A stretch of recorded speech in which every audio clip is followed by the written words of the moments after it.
staff writers, because we are not a news organisation, in terms of churning out opinion pieces. They will have an awful lot to say about opinion. We don't want to be dry and boring. So what we are increasingly trying to do to cut through this noise is pick the things that we can talk about with total authority. So we have access to the players, we have access to coaches, and we have access to the game at large that the newspapers don't have. So what we try and do is actually move, rather than actually competing in those spaces, particularly in digital, which is very difficult because you'll have a journalist sitting at a press conference and stuff's out there as soon as it's said. We try and actually pick the battles that we think we actually can win. And the ones that we can win are where we have exclusive content and we have things that we can say through the access that we have that's going to be different to anything that the press can say. So I guess in a nutshell, that's sort of one of the big challenges we have, is that there is a ton of noise around it. The NFL at my previous job is pretty much the biggest entertainment property in the United States. 180 million people watch the Super Bowl. Noise there is absolutely colossal. And they took a similar approach, actually. They had a decision to make a few years ago where, as somebody running the sport, you're going to come out with, for want of a better word, the more boring end of things. You have to play it safe if you're the governing body. They took a decision about 3 or 4 years ago to actually embrace controversy, talk about the things that people really wanted to talk about, and that's seen their digital traffic just go through the roof, because beforehand they'd avoid anything contentious. They had something quite contentious recently, haven't they? Who, the NFL? NFL? Domestic violence yeah, they have two. There's a guy hit his now wife, and another player also hit his child as well. So they have two very, very big issues, two very high-profile players. 5 years ago, they'd have let that debate happen and not really involved themselves in it, because they didn't really, anything they said would have had to be very caveated and careful. And the approach, I'm on the outside looking in now, but I've been sort of watching that with interest to see actually how much they have got involved in the debate. They've tried to be balanced on that, and in many ways, actually, you have the authority from being the sort of the official view, and the RFU is the same with rugby.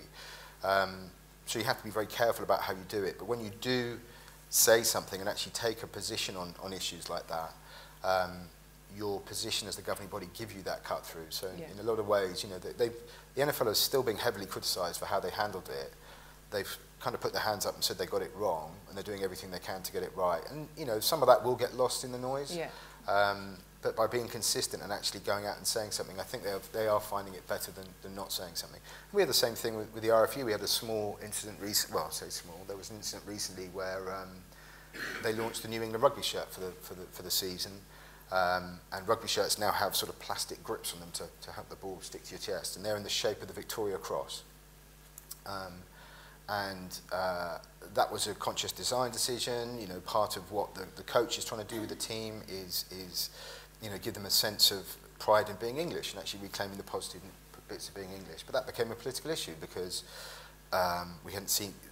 The argument was that no one had sought approval to do that. We went out straight away and apologised. Who did you have to seek approval from? Well, it was it was a military charity, actually. Oh, okay, we were very so critical. and a couple of the papers, the Times and the Telegraph and the Mail, I think, were very critical. And we went out and said sorry straight away, and we said, look, this was we did this with the best of intentions. It was, some of it's been slightly misconstrued, but we are very, very sorry. We had, within an hour, 2,000 comments back on Facebook and Twitter saying, you have no need to apologise. Now, whether we did or we didn't, it's a moot point. But the noise was starting to build there, and by acting very quickly and clearly and having a clear position on something controversial, we kind of got a bit of control back of the story. You can't control all of it, but we at least got our view out there. And over the next 2-3 days, as things started to die down, people were saying, well, the RFU at least responded and they acted quickly. I mean, the RFU historically had a reputation for not acting that quickly, and I think it's definitely helped us. It's definitely helping us act in a timely fashion. You're going to get things wrong. Reputation management is so difficult now, with the amount of digital content that's out there. But we've certainly found, and the NFL have also found, that acting very quickly, clearly and consistently and sticking to what you've said. Yeah. definitely So helps speed get and through. exclusive content is helping you cut through Yeah. noise there. You've talked a little bit about cricket, and you talked about NFL. I'm interested kind of from a sporting perspective. You obviously have a lot of other competitors in that entertainment field. Premier League comes to mind. Do you think any of your competitors cut through the noise better or well? Or I'd say across sport, the NBA, the Basketball Association in the States, are extremely good at it. So it's interesting, really. I mean, I can probably say this now. I don't work there, but the NFL is the biggest sport in the States. The NBA are a very successful sports league, but they act more like a challenger brand. So they're much more. Historically, it's changing now. The NFL are being much more light on their feet, but they were very agile, very quick to do things, a bit less risk averse, which I think when you're a challenger brand, you're inclined to be. You know, and it's hard when you're very big, as the NFL are, to be dynamic and to take risks, although they do. They're a very innovative organisation. But the NBA do it very well. I think football's very tough in this country. I mean, the difference, I think, between rugby, for example, and football, the RFU have a bit more of because the England team, you know, international rugby, in terms of viewership, sits above the club game. You know, a lot more people will watch England playing France than will watch Saracens playing Sale. So the RFU have a bit of a stronger identity, I think. The FA is very difficult because actually the strongest brands within football, you know, they're almost competing with themselves. There's a bit less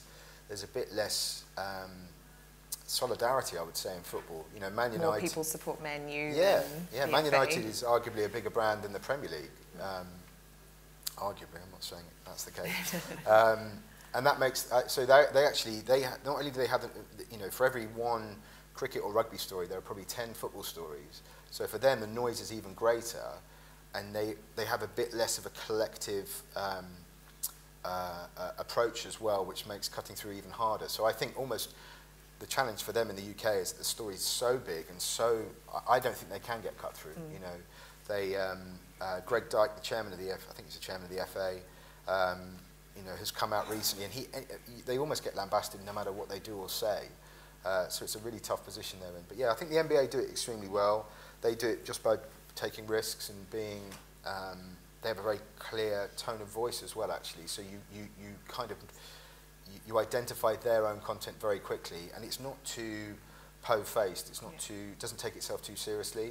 So actually, it's a bit more engaging, because that's the other thing as well. If you're not that the RFU act protectively or the NFL act protectively of their brand. I mean, they are there to protect their brands, but they're not defensive. But you know, if we did a search now on YouTube for the most watched rugby content, for example, the top 20 things are things that I can't put out there. It's going to be massive hits, punch-ups. You know, it's all the stuff, unfortunately, that People want to go, whoa! Yeah, yeah. Rugby still has a bit of a reputation as a gentleman's sport compared to some of that. Is it difficult to market a gentleman's sport, or do you need to be gentlemanly in your messages? Yeah, I think actually that goes back to the point I made at the start, that you have to be the organisation has to be a tiny bit schizophrenic. So at some points in time, we're a governing body, and we do have to be a bit protective, and we have to think of the best interest of the sport. Then on the other hand, we're trying to grow the sport. We have a World Cup round the corner. You know, all of our objectives are tied into capitalising on that World Cup and you know, really creating a lasting legacy, getting more people playing and more people being involved. And there is a natural sort of dichotomy between the things that sell a sport and sometimes the things you can't say when you're a governing body, and that definitely makes it a challenge. And frankly, sometimes you end up diverting your time and effort in governing body mode when actually you want to be talking about it. And I've only been there 3 months. I think there's so many great things about rugby. There's so many positive stories. You know, it's a contact sport, so there are issues that we have to discuss about it being a contact sport. But at the same time, it's a sport, and it gets. You know, there are 1 million people involved in it, and it's a fantastic community endeavour. And rugby clubs can be focal points of communities. It can be a great way of getting. You know, childhood obesity is a big issue right now. You know, in sport, whatever flavour sport, is a great thing for kids to go and do. And sometimes actually you get pulled into governing body mode, but actually we could and should be going out and telling more of those stories more positively. Yeah. I mean, I've got, just anecdotally, I've got friends who hate rugby, who've got kids sort of 8, 9, 10 years old, they've taken them around all the various sports clubs, and they've ended up rugby's being the best environment. It's just a friendlier place. It's very well organised. As a governing body, we put a lot of money into it. And I think we should do more to tell those stories, actually. And as I said, it's sometimes hard because you end up, it's very hard when you're getting criticised. And it all gets amplified, actually, when you're on the inside. It's funny. I mean, 3 months ago, I wasn't working there. England went on tour to New Zealand, which I thought was, I mean, they didn't win any games, but they were playing the All Blacks. I thought it was a huge success from the outside looking in. I mean, I was in the sports industry looking at it. I'm also a rugby fan. Then when you go into the organisation, there were all these things that they were agonising over. And I felt like sort of, half this stuff doesn't come through. Nobody knows. Yeah, you notice because you're picking up on one sentence in one article. And that's, you know, I think that's actually a good point to make, actually, about noises. Because you're going to be sensitive about stuff people say about you, you might lose perspective as to actually... Things become much bigger internally than they are to the I mean, we were really upset about this George Cross issue. Really upset. We didn't want to offend anybody or I mean, there's a lot of history... sorry, Victoria Cross, not George Cross. There's a lot of history between the RFU, and a lot of England rugby players have served in the military. It's a healthy, positive relationship. And we were hugely upset that we'd caused any offence. And actually... You know, again, it was one of those things, if you'd been on it, maybe if we'd had a bit more perspective, it would have died down. And it was great that we apologised, but we, you know, for 2 or 3 days, that was all anyone was talking about internally. And actually, so those are 2 or 3 days when you're not talking about other things. You're very much almost in, it wasn't a crisis, but you're almost going Were into crisis. Were most of your return messages in that instance via social media, or were you trying to issue press releases and things like that? We did both, well, yeah. So we issued a press release,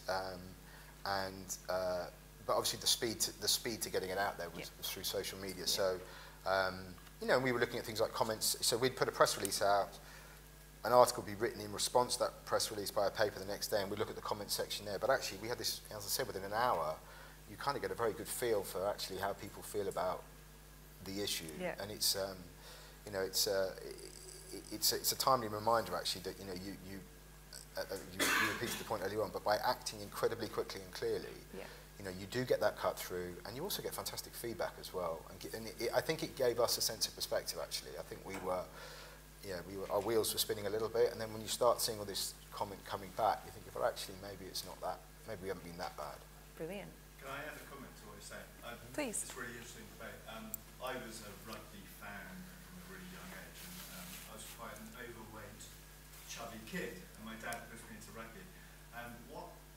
And I found rugby just an incredible experience from a young age, and what really stuck out for me was the ethical conduct of rugby is second to none. Yeah.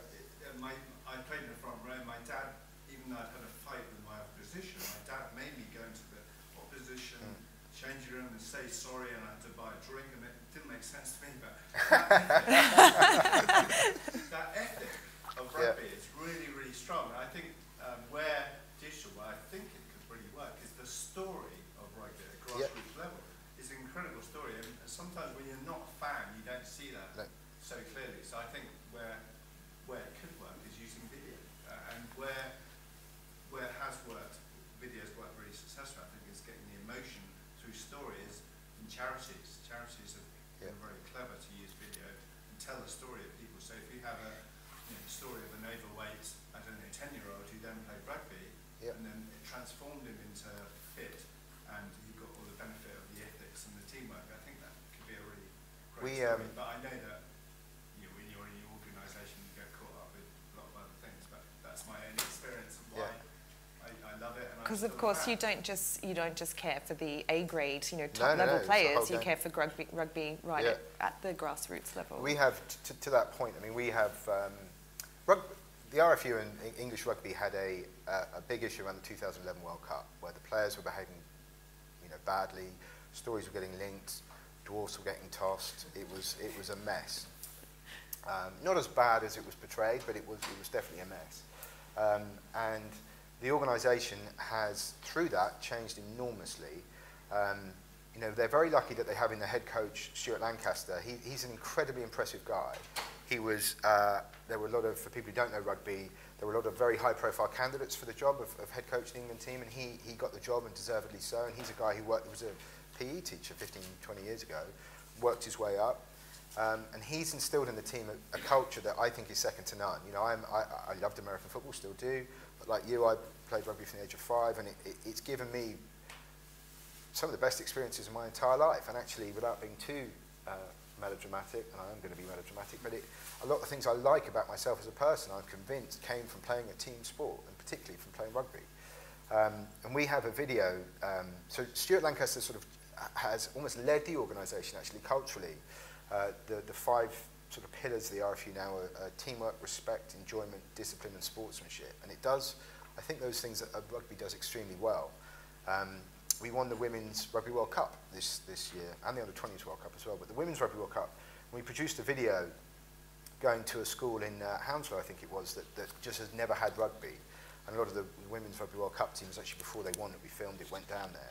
And it's tear-jerking, you know, I mean, I'm you know, if you want to make me cry, show something with kids in it, and I've got kids, or anything to do with how sport changes life, because I think it's such an incredibly powerful thing. Yeah. And we do have these videos, and we have actually historically sat in a lot of them. So we have these stories where these kids are saying, you know, I never thought I could do this. You'll have the teacher saying, this kid's behaviour has changed beyond recognition because of the discipline and respect that sport, and in this case rugby, has put into this kid. And we are, you know, I think we're a little bit British about it, you know, with no disrespect. Coming from an American sport, nobody tells stories like the NFL. When they have their own film company, nobody does a better job than they do in creating content. And I think, you know, that's something I hope to bring a bit of that to the RFU actually, because I think the stories out there are just so phenomenal. You know, they're limitless. It's just the sort of friends you can make, the things you'll do as a person and the experience and the sort of the values that you get from the game.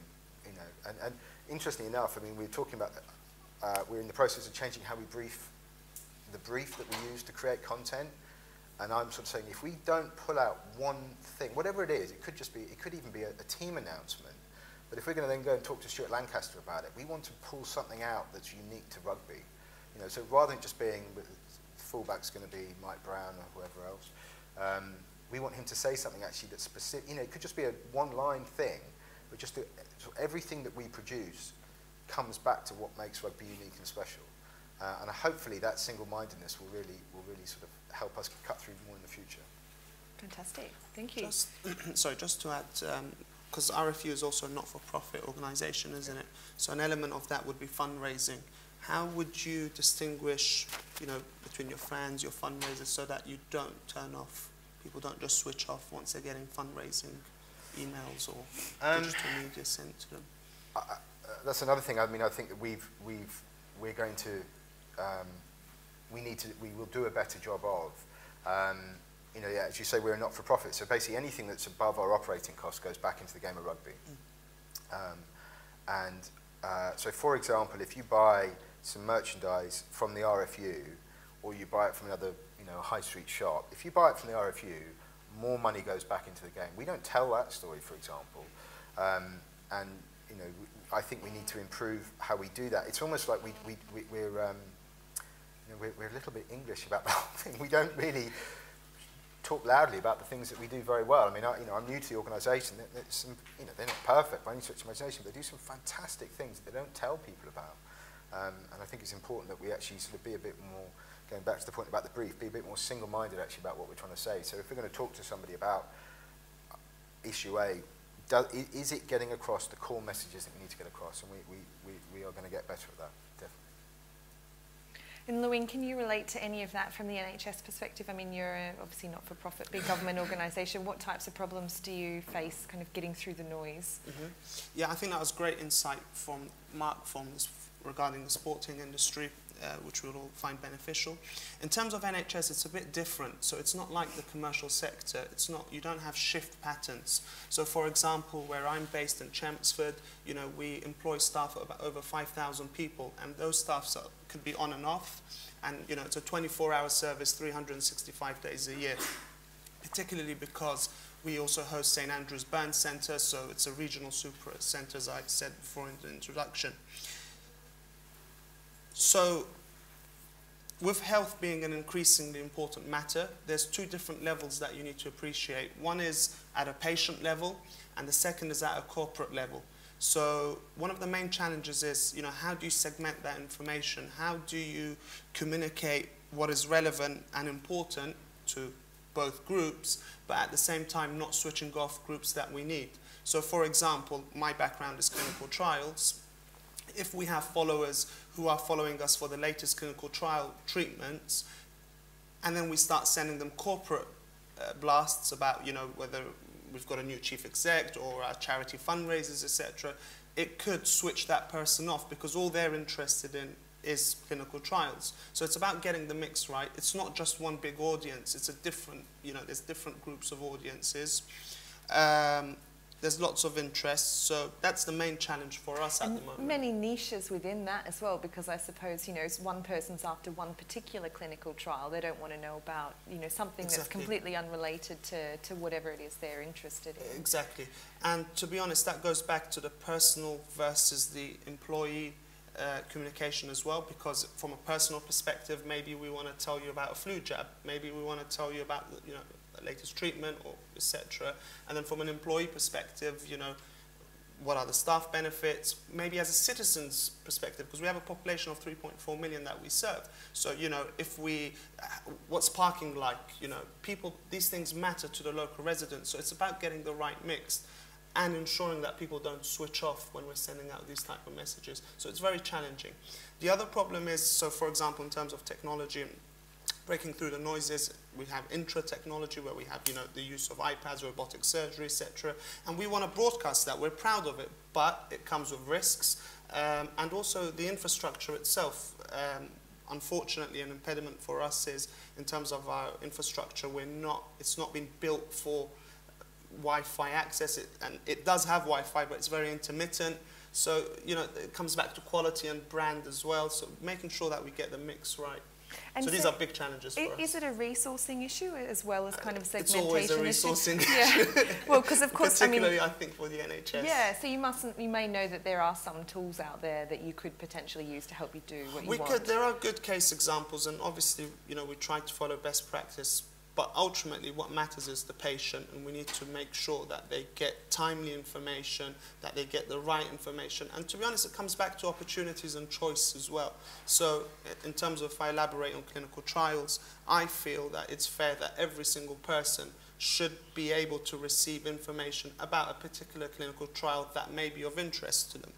And we have a duty to, you know, through technology, provide that. However, we are all busy professionals.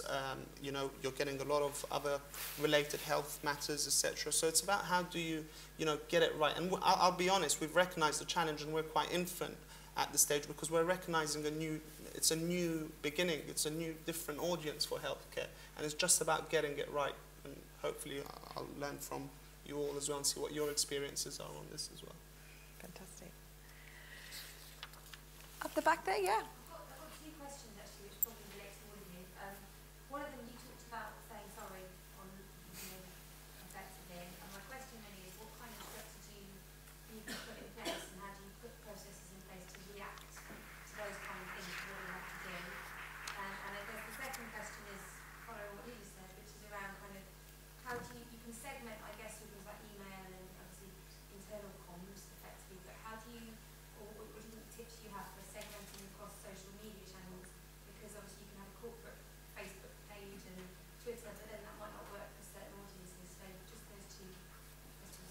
So the sorry one first. Yep. I mean, it's quite lucky in sport, is you tend to know because it's on the back page of the newspaper. So, but we do some social listening as well. So we'll do sort of broader sentiment stuff. We also have an incredibly passionate membership, effectively. So the people involved in the game are not slow to tell us directly.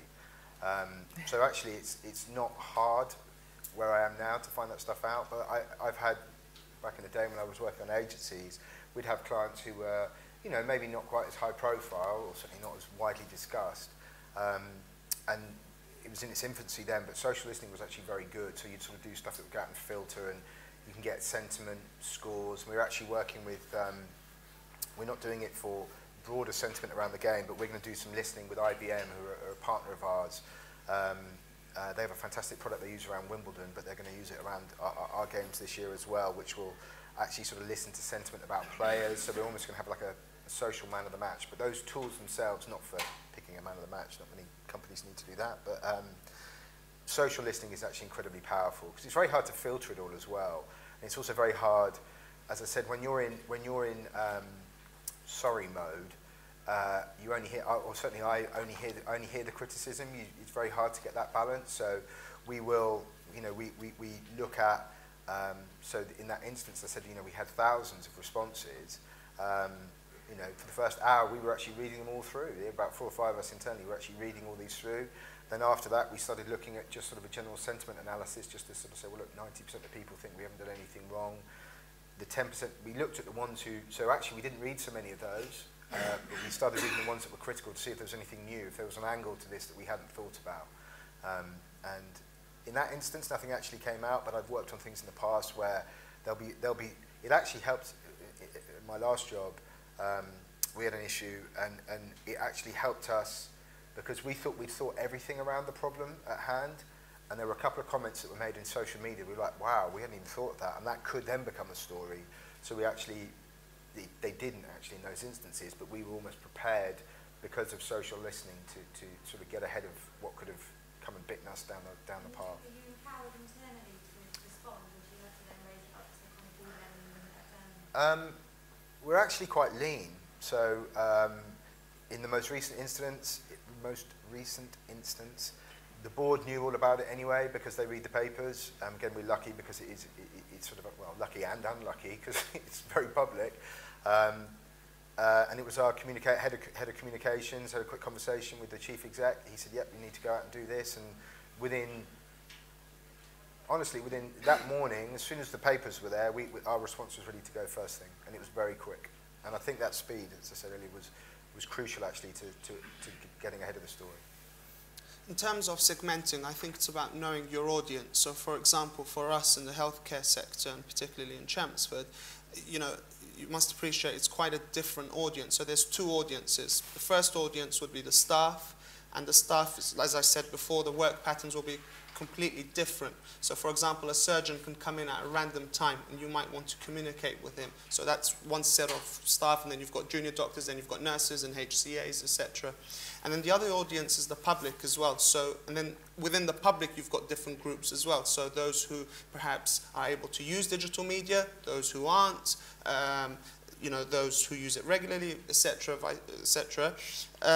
So it's about identifying your audience and then just building the intelligence. So, for example, for us, as I said, we've recognized the challenge and we're quite infant in our stages to try to rectify it. However, what we do is we do a combination of things. So, for example, yes, we use the traditional emailing, yes, the traditional Twittering and trying to adopt social media, but also we do the old-fashioned having open days, having, you know, delivering leaflets. So it's just about identifying your audience and then building up on it.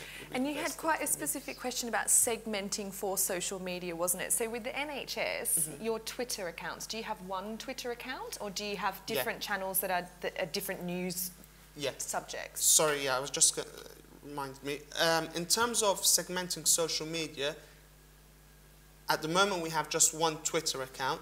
But ideally, what we would want to replicate, and which might be quite a good case example to look at, is the Metropolitan Police. They've managed to do their social media strategy and social media segmenting very, very well. So if you go on, you'll have the corporate Metropolitan Police, you know, emails, tweets that go out for more corporate audience. But then you've got your local Bobby as well, who's tweeting maybe in Sussex or, you know, in Victoria about what he's doing on his day-to-day job. And it's all so well integrated.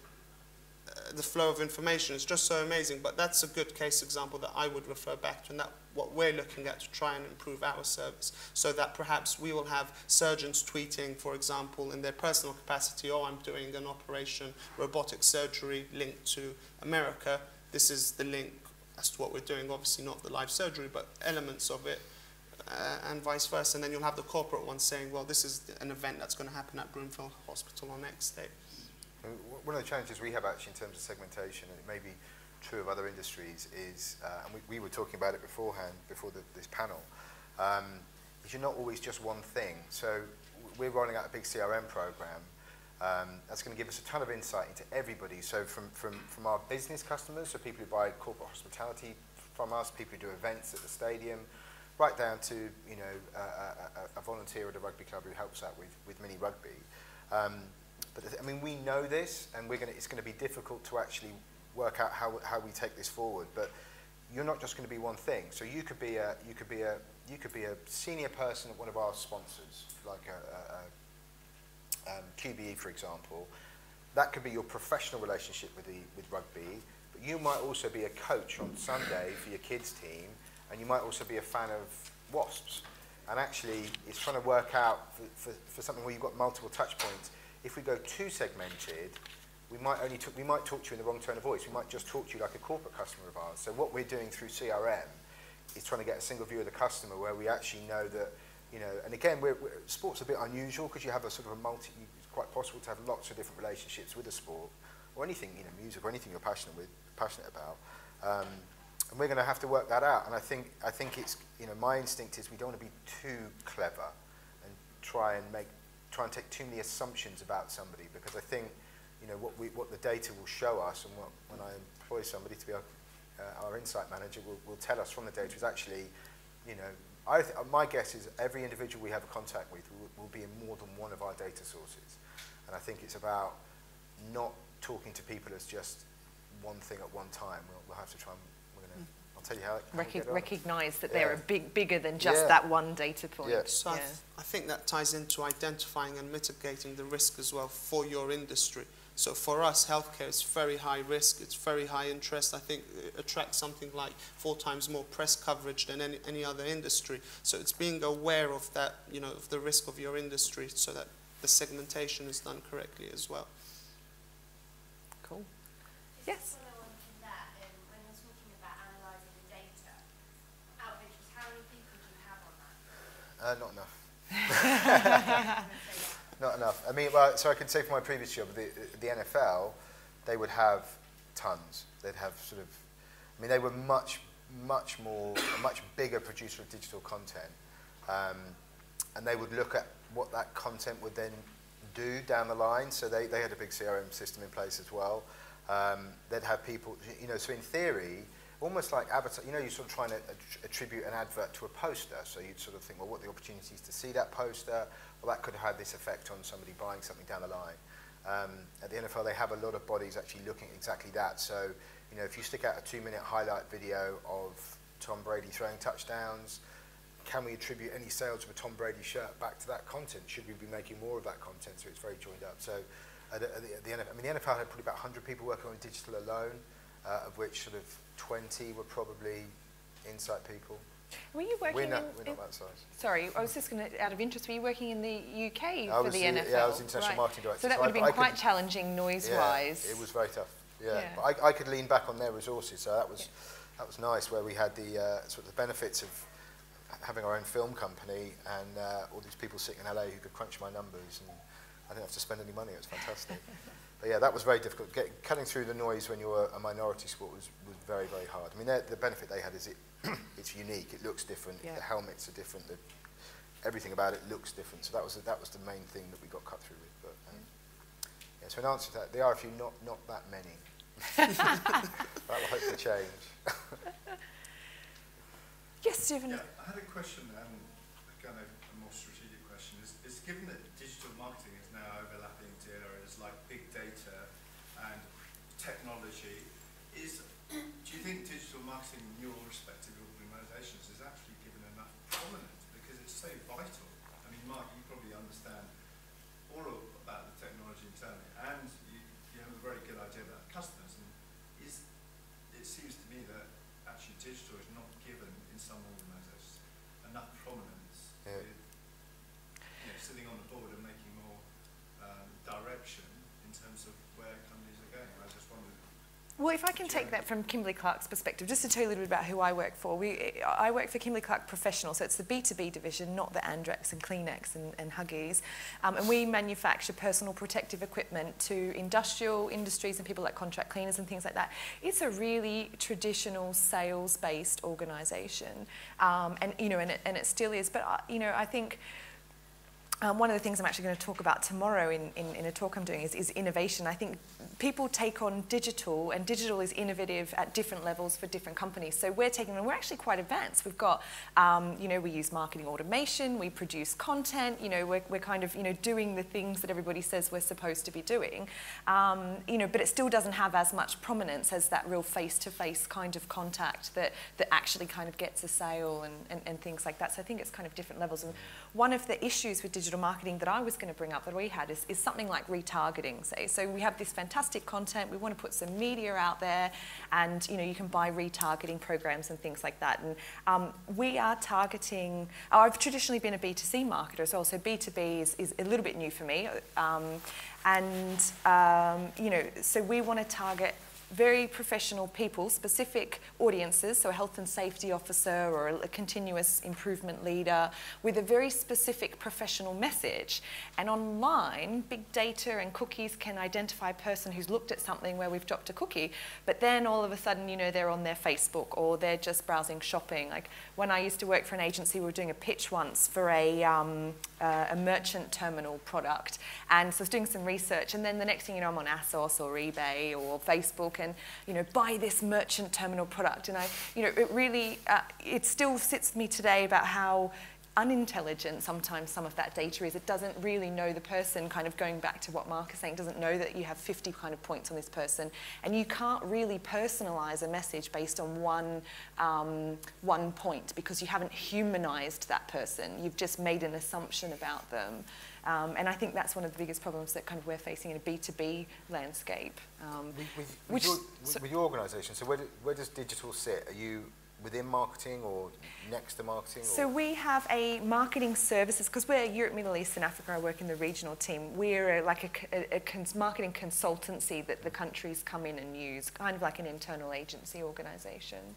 Yeah, but to kind of come back to your point, do companies have enough kind of, can digital do enough? Like I've spent, over 10 years beating the drum, digital, digital, digital, and sometimes I think it's like coming back to a B2B organisation where actually I realise, it's that one-to-one contact that's really going to kind of add that additional value to the business. And until we get tools that can genuinely do one-to-one marketing instead of pretending to do one-to-one marketing when really it's one-to-many, there's going to be a lot of noise out there. Yeah. And just to add on that, in terms of clinical research, so we've got a portfolio of clinical trials nationally. We compete with other countries, so obviously we want UK to get as many clinical trials as possible. So the aim is to deliver to time and target in trials. So we're moving towards an open data platform whereby you have live recruitment, you recruit to your trials, everybody can see it nationally what's going on, whereas we didn't have that before. Also in terms of attracting people to clinical trials. So I don't think there is enough prominence, but I think we're trying to get there. Probably take a couple of more years, but it's so important because, you need to recruit people to clinical trials. Clinical trials can be complex and targeted to specific illnesses or diseases, and most people don't even know about them. So that's why we started, for example, It's the OK to Ask campaign in our trust, whereby all over the hospital you'll see posters and on screens, etc., saying, ask about a clinical trial in your specialty. So we're trying to build on that, and from a metrics perspective, the digital media will also help because it will boost up your recruitment, which means more people on a clinical trial, which means more likely to find an outcome for that particular condition, and also for the country as a whole, because it will attract more clinical trials to the country, to the pipeline. So, I think just briefly from the RFU perspective, our chief executive believes in digital passionately. We have non-exec directors on our board who came, one came from Tesco's, and he worked on Club Card, and one of the things he was looking after was the Club Card thing. So, I'm very lucky that it's actually hugely integrated into the company. It's funny, so we're sort of our own vertical almost, we're our own sort of part of the RFU, but actually it cuts across absolutely everything. I had a conversation yesterday with somebody about a couple of tools we're going to put in place. One is just something to help referees at the top level evaluate their performance, so we're going to put in a tool for that. But then there's content we want to get out there to help people coach kids. And it's interesting, so the approach has been, will get a tool, get a platform to do that. And I'm like you, I'm saying, actually, we want to get people excited. It won't just be a tool to sort of show you how to run a practice session. If we preface that with just a minute video to make the hair stand up on the back of your neck, the whole experience is going to be 10 times better. So actually we're sprinkling a bit of marketing, and a bit of digital sort of marketing into some of the tools that will actually help us run the game. So I'd say at the RFU it's very, very integrated. The NFL, it was everything actually, I've got to say. I mean,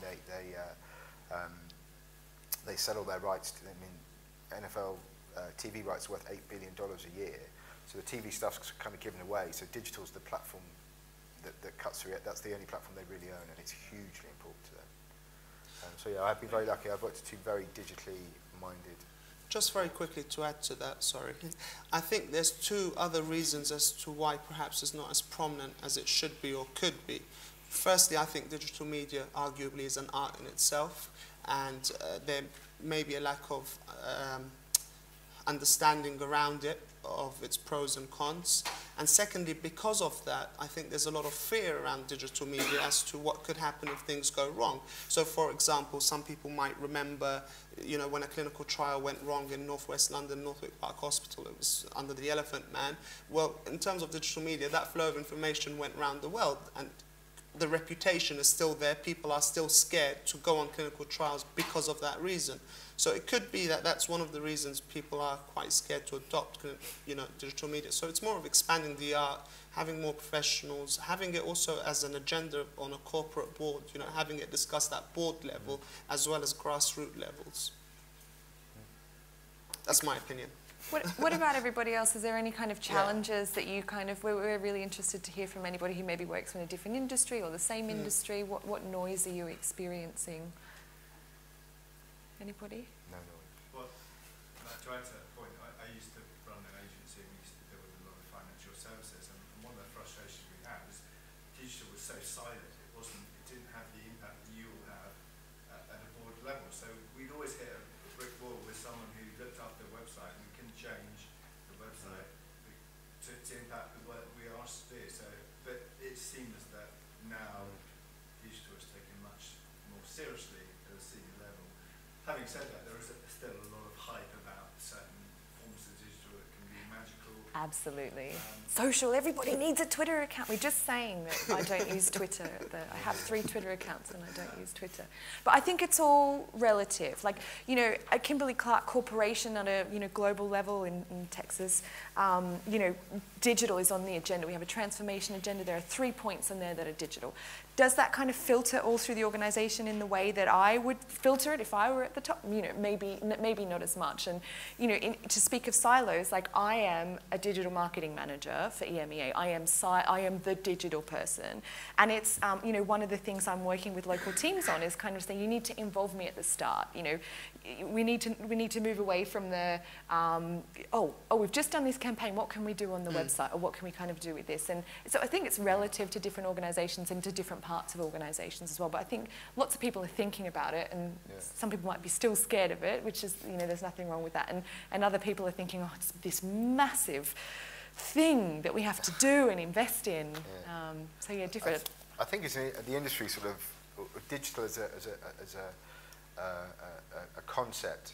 It's probably suffered a bit from boom and bust. So, you know, it goes from being a panacea to being a pain in the neck, you know, to being the answer to everything again. And you know, there's always a little bit of over-promising, under-delivery with a lot of this stuff. I mean, there's a guy who writes, I think in Marketing Week, called Mark Ritson, who's a professor of digital marketing, I think, at about 4 or 5 universities. Fantastic.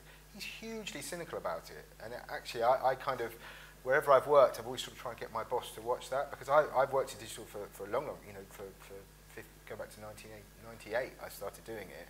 But I'm quite cynical about it as well. I mean, you know, it's very easy to get sort of sucked into big numbers and it looking fantastic. He gave a brilliant example. There was the Super Bowl 2 years ago, the lights went out in the stadium. There was a power cut during the game.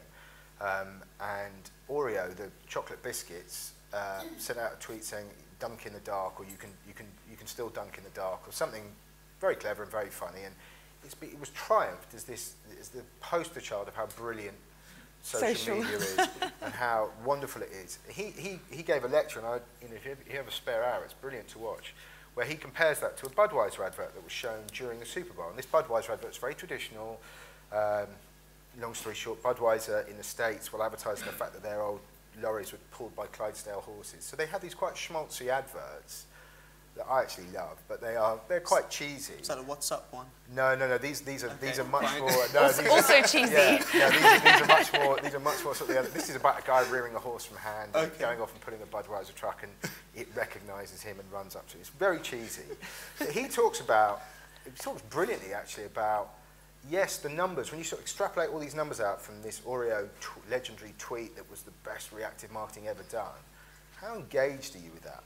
This is the sort of point he made, so don't just fall in love with the numbers and the reach and everything. No, I'm not. And this is the thing, and it almost becomes, and then people start writing about it, and it almost becomes a self-fulfilling prophecy. This is changing marketing. Actually, do you know what? Sometimes a good ad is better than a clever social campaign. I work digitally now. My last job was marketing, so I do events, I do everything for the NFL.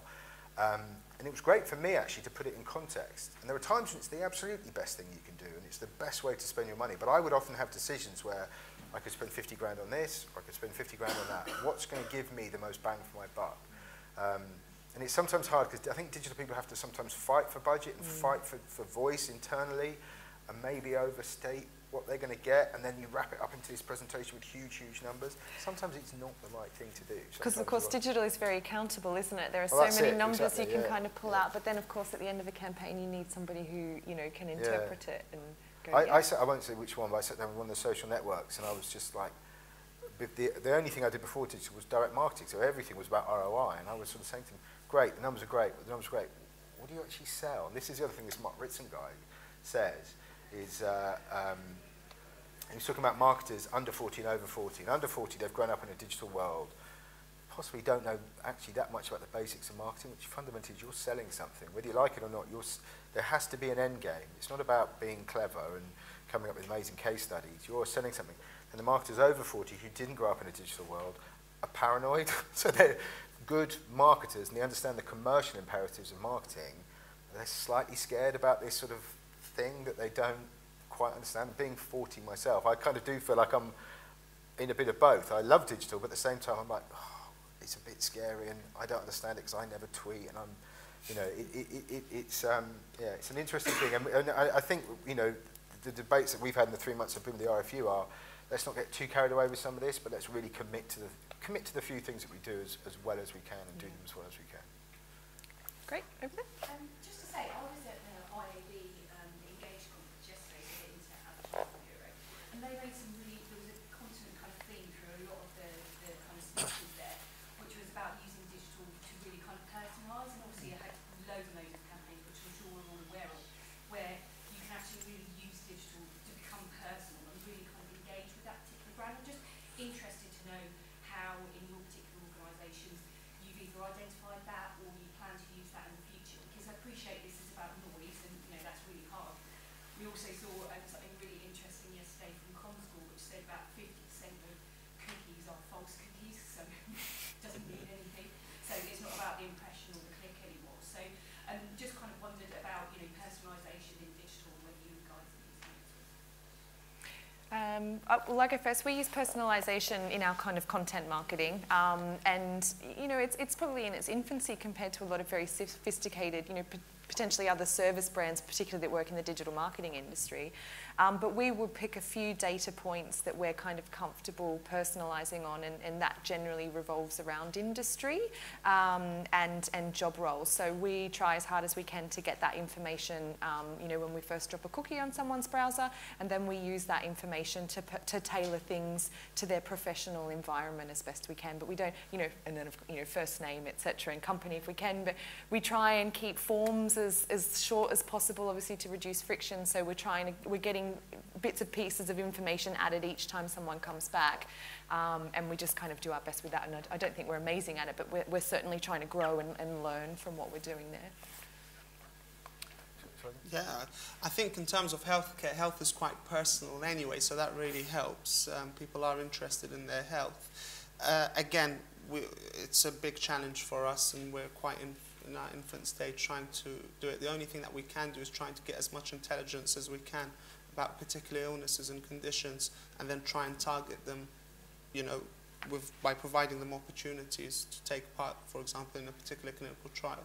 So at the moment, I can't really comment on that.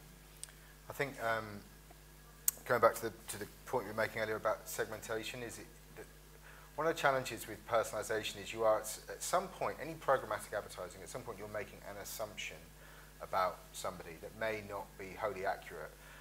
So I've asked everyone working on, we're looking at how much we want to personalize our communication. So I've asked everybody to keep every email they've received in the last 3 months, you know, that was sort of personalized, bring them in, and we just talk through them all. And I can pick this one company because there's a good and a bad example that they do. So Amazon, who you know, they are effectively a digital-only business, and they personalise, I would say, on the whole extremely well. But then the bad example I had for them was I bought my stepmother a book on Moroccan garden design. Now, I have never bought anything about gardening before or since. I ticked the box to say it was a gift. I sent it to an address in France. It was clearly not for me. The name was different. I went back in and everything, the personalisation that Amazon then did was serving me adverts on books I will never buy again or read again. So that's them doing it not particularly well and almost making too many leaps or assuming too much. And the flip side of that, I was browsing through looking for some Lego for my daughter the other day. Had a quick guilty look at Star Wars Lego.